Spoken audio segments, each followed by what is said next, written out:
while we are still here in this world, in our journey. If we don't take care, there's a danger to go astray. May we never forget our true home and destination, the holy city promised to his nation. The different organizations in CFO have a mission. How should you travel in this world? You might travel along the wrong path. Do not change your way, here is where you'll stay. With true fellowship and all of our activities we have, be happy and glad, with holiness you stand. With all fervor we stand in unity. The CFO and the INC, the Christian Family Organization. Be active together, INC forever. The Christian Family Organization. Be active together, INC forever. CFO, CFO, CFO, CFO, CFO, CFO, CFO, CFO. With true fellowship and all of our activities we have, be happy and glad, with holiness you stand. With all fervor we stand in unity. The CFO and the INC, The Christian Family Organization. Be active together, INC forever. The Christian Family Organization. Be active together, INC forever. CFO, CFO, CFO, CFO, CFO, CFO, CFO, CFO.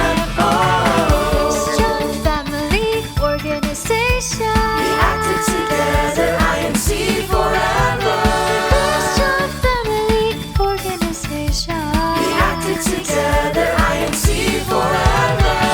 CFO, CFO, CFO, CFO, CFO, CFO, CFO, CFO.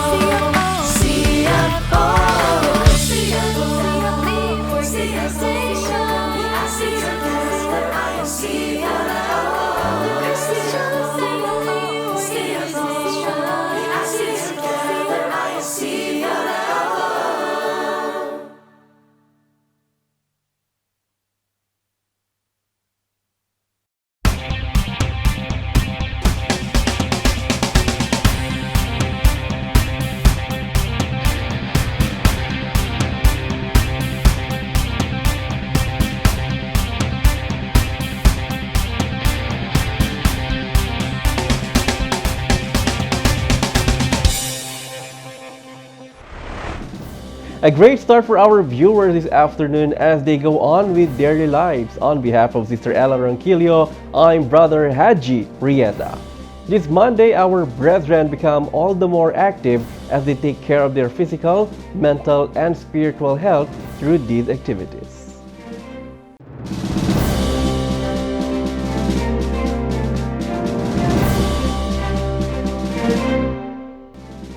Kadiwa members in the District of Manitoba renewed their mental skills through a virtual games activity. Kadiwa members in the District of Northeast California invited non-members to a musical online evangelical mission. Frontliners in the district of Davao West remain vigilant by participating in a rapid testing activity. In the district of Cavite, Scan International members held a seminar. More stories coming up when CFO News returns.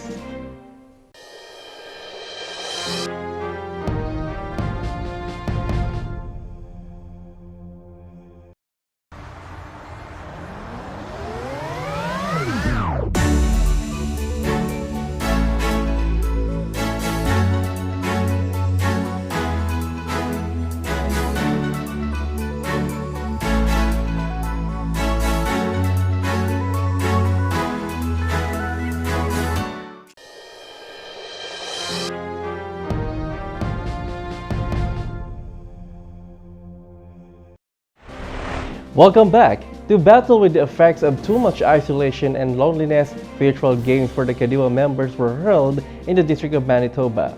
Here's Brother Eric Perry for the report. Part of the new normal, living with COVID-19 in the world, it has become commonplace to have video meetings, video calls, all being done from the comfort of one's home. It's difficult sometimes to do these things on a routine basis without the usual interactions you may have with friends and loved ones. To bring life to a regular video conference, all the districts across Canada collaborated in an effort to create the first ever Canadian Kadiwa virtual games. All of the games were interactive. Bring Me, Canadian Trivia, Charades, and Escape Room. The Escape Room was especially unique to the Brethren in Canada because it was created specifically to cater to the history of the church here in Canada. As for Charades and Bring Me, Brethren had to physically move out of their seats in order to participate.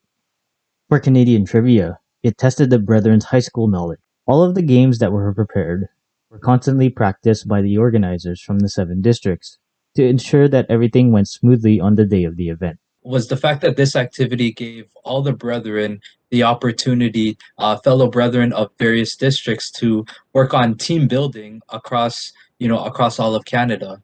What's great about it is what was great about it is that they were able to enjoy different games together, and all the more have team building and build up the brotherhood inside the church. These kinds of activities truly strengthen the bonds of the brotherhood of the members of the Church of Christ across Canada. It allowed them to not only meet new brethren, but also help them work together in friendly competitions.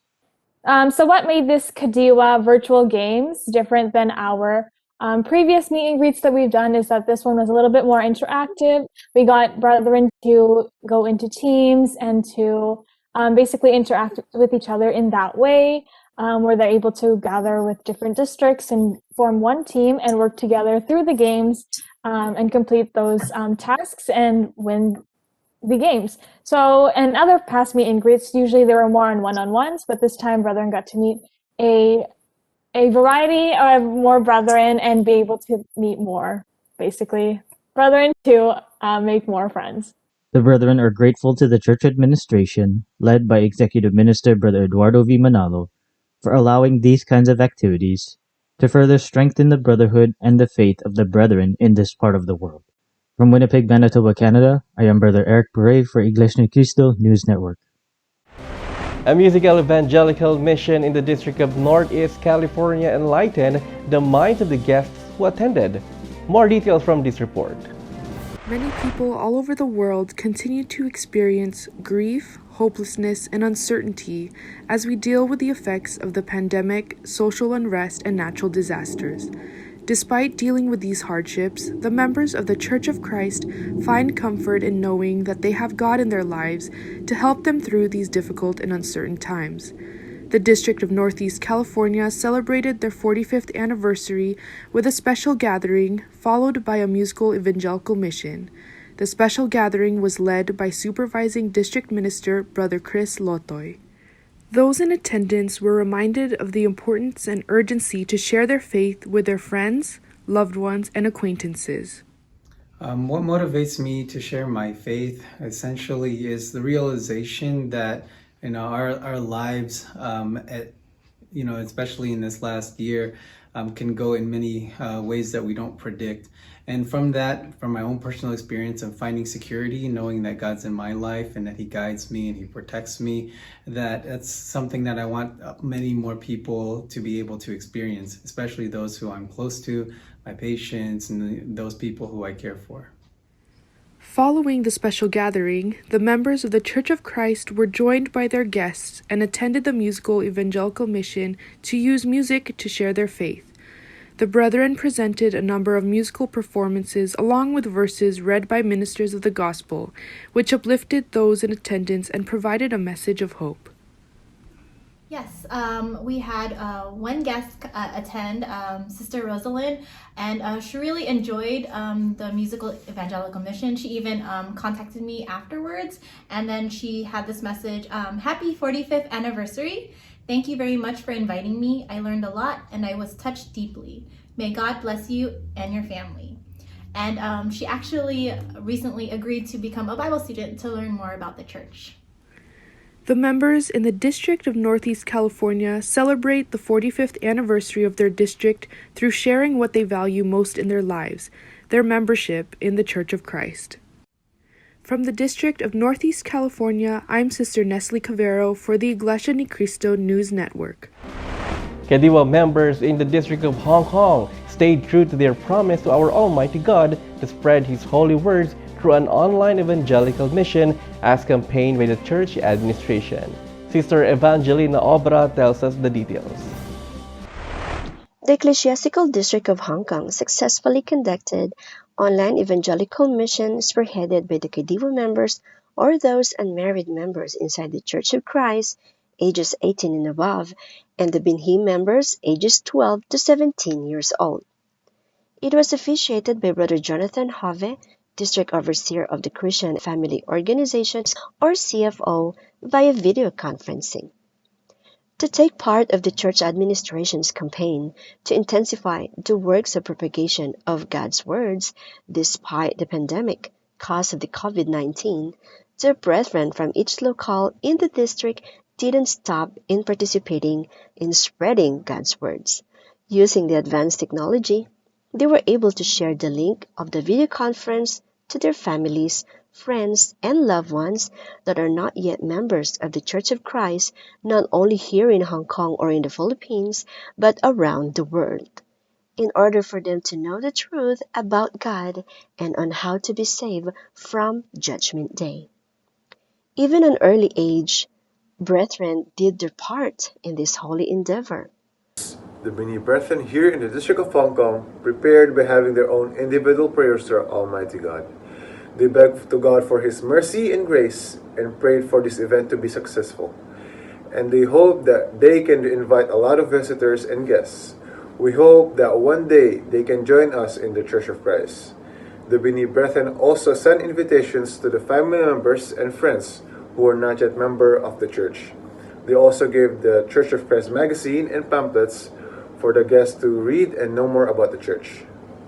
The brethren expressed their eagerness to support and participate to all the activities inside the Church of Christ, and they promised that they will always be united with the church administration. From Hong Kong, I'm Sister Evangeline Obra for the Iglesia Ni Cristo News Network. Sa Pilipinas, masiglang nakipagkaisa mga kabilang sa Christian Society for the Deaf o CSD sa isinagawang online get-together sa distrito ng Zambales North. Ang balita mula kay kapatid na Sheena Ecobisag. Ang kasiglahan ng mga kapatid sa distrito ng Zambales North ay patuloy na nahahayag sa kanilang maagap na pagtugon sa mga aktibidad na inilulunsad ng pamamahala. Sa katunayan ay patuloy ang paghahanap ng paraan ng mga kapatid sa pangunguna ng mga may tungkulin upang patuloy na maipagmalasakit ang mga kapatid na kanilang nasasakupan kahit sa gitna pa ng pandemya. Nagsagawa ng online get-together ang mga kabilang sa Christian Society for the Deaf o CSD. Ang layunin po ng isinagawa naming aktibidad na online CSD get-together sa pangunguna po ng aming tagapangasiwa ng distrito, ang kapatid na Jeremias D. Mendoza Jr., ay upang makamusta po ang mga kapatid nating deaf na nasa amin pong pangangalaga na sila po ay dapat na magpakasigla sa mga pagdalo, sa mga pagsamba, makilahok sa lahat ng aktibidad na inilulunsad po ng pamamahala, lalong-lalo na po sa mga gawaing pagpapalaganap ng mga salita ng ating Panginoong Diyos. Pinasimula ng aktibidad sa pamamagitan ng unang panalangin, pagkatapos ay sinundan naman ng pagkamusta sa mga kapatid nating kabilang sa CSD sa iba't ibang lokal sa distrito sa pamamagitan ng pagsenyas. Nagkakilala din ang mga kapatid na kabilang sa CSD sa pamamagitan ng video conferencing. Pagkatapos ng pagkamusta ay sinundan ng pagtuturo ng mga salita ng Diyos na pinangunahan ng kapatid na Jeremias D. Mendoza Jr., tagapangasiwa ng distrito. Bago lubusang matapos ang aktibidad ay binigyan ng mga kapatid na ng lingap upang lalong maipadama sa kanila ang pagmamahal at pagmamalasakit ng pamamahala. Ang aktibidad na ito ay talaga namang nakapagdulot ng kasiyahan at ibayong kasiglahan sa ating mga kapatid na kabilang sa CST sapagkat ramdam nila ang pag-ibig at pagmamalasakit sa kanila ng ating Panginoong Diyos sa pamamagitan ng mga may tungkulin. Nangako naman sila na patuloy na itataguyod ang pagsamba at pagluwalhati sa ating Panginoong Diyos sa gitna man ng matinding ligalig at pandemya. Mula po rito sa bayan ng Masinloc, ako po si kapatid na Sheena Ecobisag para sa Iglesia ni Cristo News Network. Magbabalik po ang CFO News.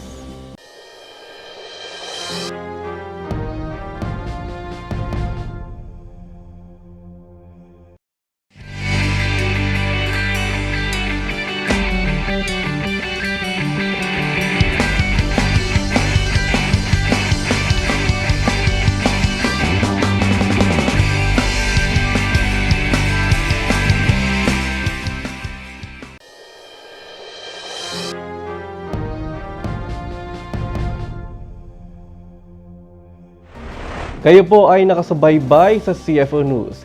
Sa pagdating ngayon ng mga bakuna para sa COVID-19, hindi pa rin nangangahulugan na dapat na tayong maging kampante. Lalong pag-iingat ang kailangan. Sa distrito ng Davao West, nagsagawa ng mga rapid testing ang mga kapatid sa pangunguna ng Christian Medical, Dental and Paramedical Society o CMDPS. Magbabalita si kapatid na Maybelline Tarahora.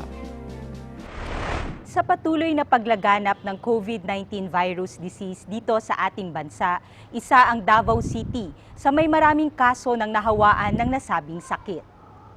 Ito ang siyang kinakaharap ngayon ng marami sa ating mga frontliner, kabilang na si kapatid na Jane Estrera, isang pediatrician resident sa isang regional hospital sa nasabing lungsod. Ako po ay napabilang po ako sa mga on duty sa COVID team or COVID service. Simula po nung nagsimulang mag-lockdown ang Davao City. Dahil dito, di man niya ibig, subalit dumating ang pagkakataong nag-positive din siya sa COVID-19.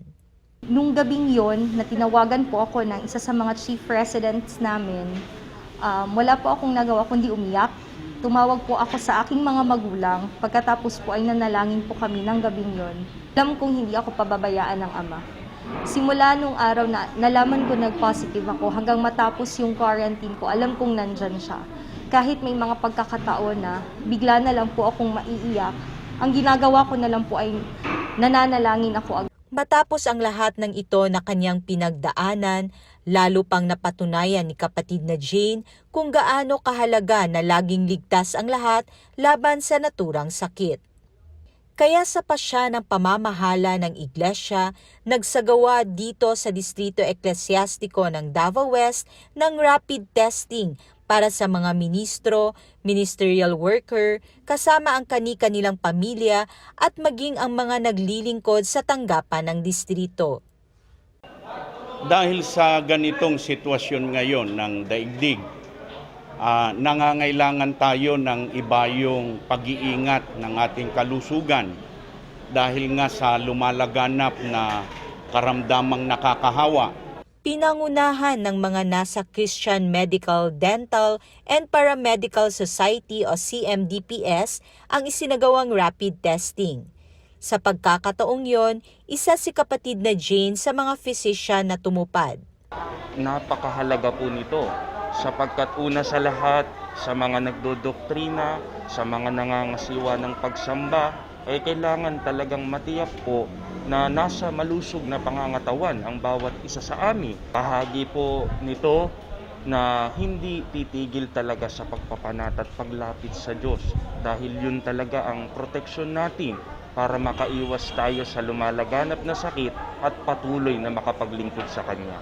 Sa pamamalaging ligtas ng mga ministro sa sakit na COVID-19, patuloy pa na kanilang mapangungunahan ang mga kapatid sa dakong ito sa masiglang mga paglilingkod sa ating Panginoong Diyos.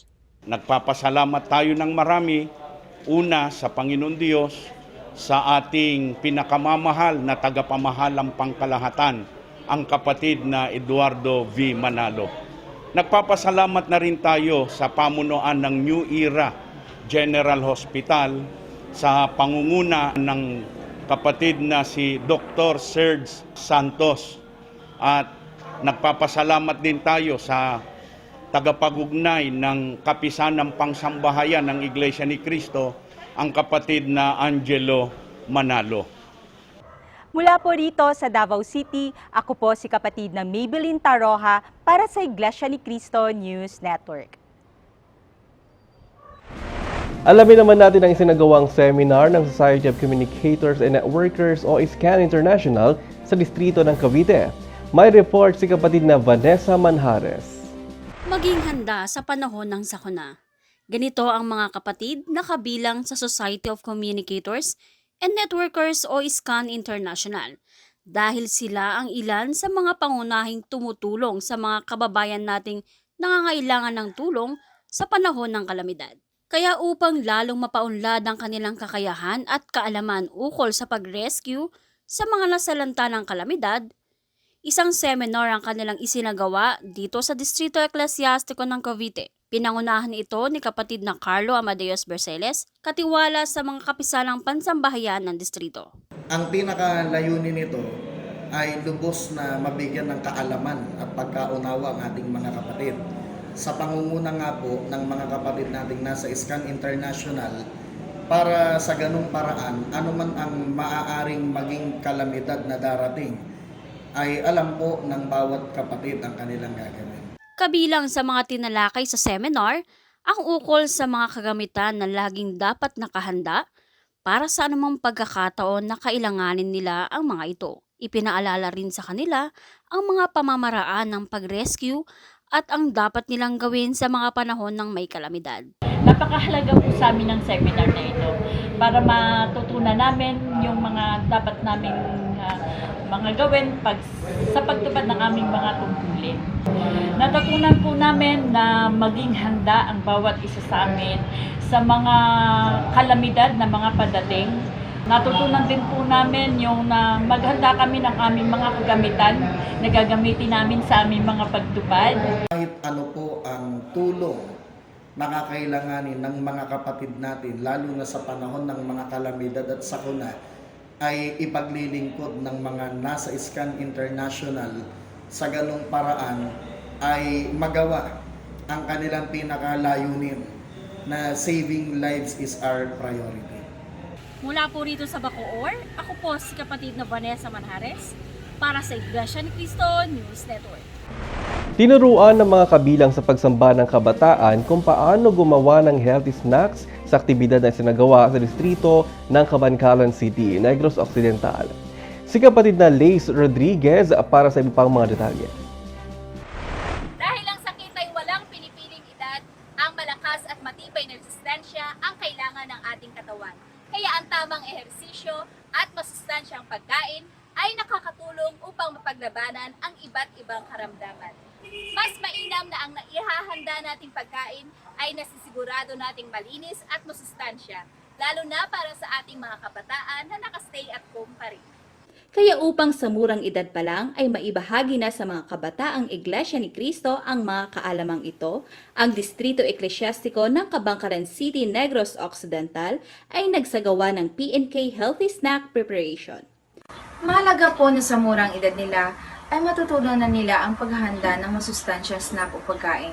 Dahil sa ganitong paraan, nakakagawa po sila ng kapaki-pakinabang na gawain at nakapagdaragdag din po ito ng tiwala sa kanilang sarili.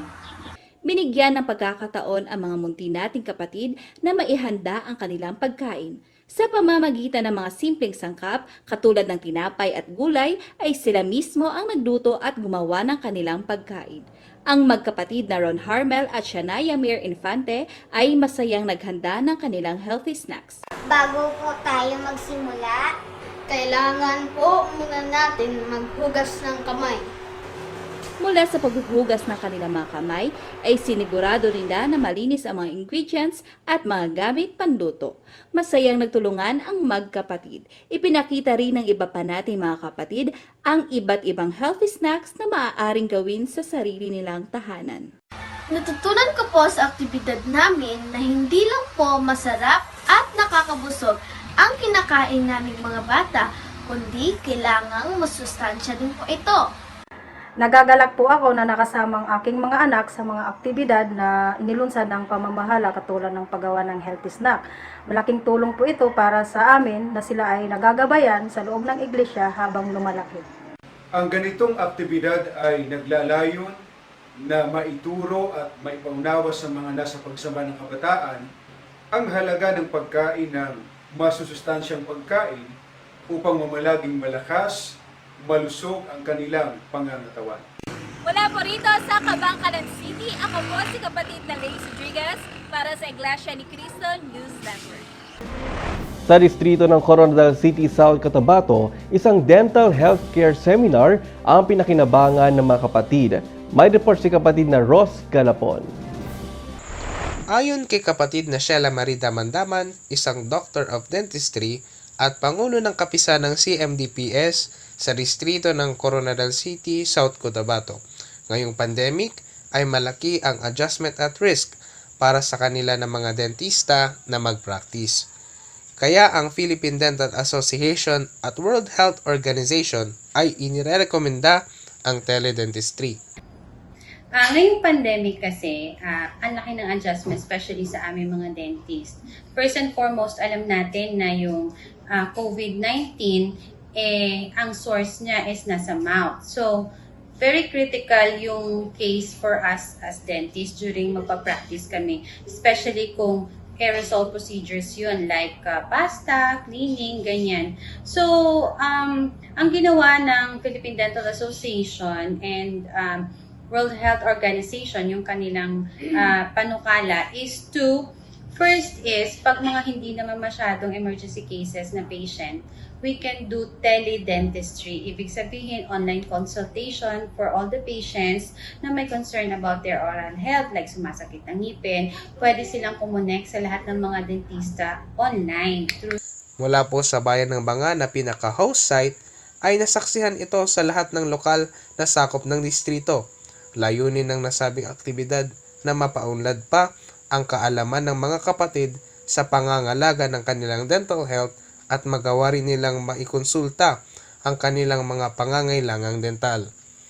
Napakalaking tulong po ang ganitong mga aktibidad na inilulunsad ng pamamahala tungkol po sa mga dental and oral concerns ng mga kapatid, lalo na po sa panahon ngayon ng pandemya.